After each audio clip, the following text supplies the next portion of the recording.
Bienvenue à vous pour cette nouvelle leçon d'anglais CM1, CM2, la leçon du jour les animaux de compagnie, et nous voyons ensemble les structures.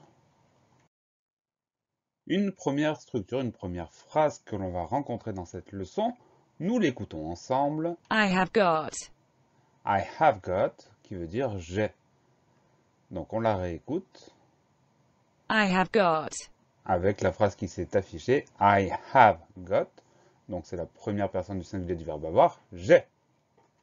Pourquoi va-t-on utiliser cette phrase? Dans ce contexte-là, par exemple, cette jeune fille a un lapin et elle va le dire. I have got a rabbit. I have got a rabbit. On réécoute. I have got a rabbit. I have got a rabbit. J'ai un lapin. Donc cette phrase nous permet de dire ce qu'on possède en termes d'animaux de compagnie. Évidemment, autre exemple, avec ce jeune garçon qui a plusieurs animaux et qui va nous le dire. I have got a mouse and 2 cats. I have got a mouse and 2 cats. J'ai une souris et 2 chats. I have got a mouse and 2 I cats. have got a mouse and 2 cats. Donc voilà la première structure, celle qui va nous servir à dire ce que nous avons.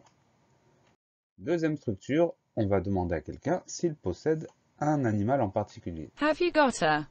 Have you got a? Et ensuite il faudra évidemment indiquer le nom de l'animal en question.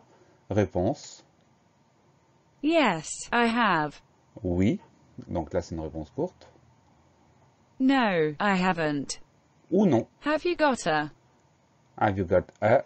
Donc la question, have you got a? Est-ce que tu as un tel ou tel animal? Réponse courte. Yes, I have. Yes, I have. Oui. Littéralement, ça veut dire oui, j'ai, mais en français, on n'a pas ce type de structure, donc on va simplement répondre oui en français. No, I haven't. No, I haven't. Réponse courte, short answer, pour répondre non.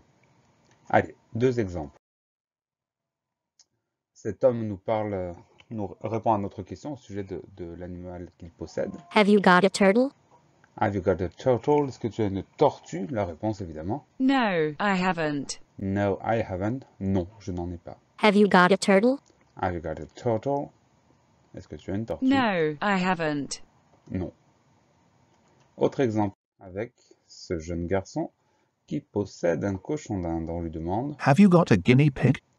Have you got a guinea pig? Est-ce que tu as un cochon d'Inde? La réponse Yes, I have. Yes, I have. Allez, on réécoute. Have you got a guinea pig? Yes, Have you I got have. a guinea pig? Yes, I have. Voilà pour cette deuxième structure qui permet de demander à quelqu'un s'il possède un animal en particulier. La leçon est finie. Pensez à réviser, pensez à vous entraîner et à bientôt sur la classe plus.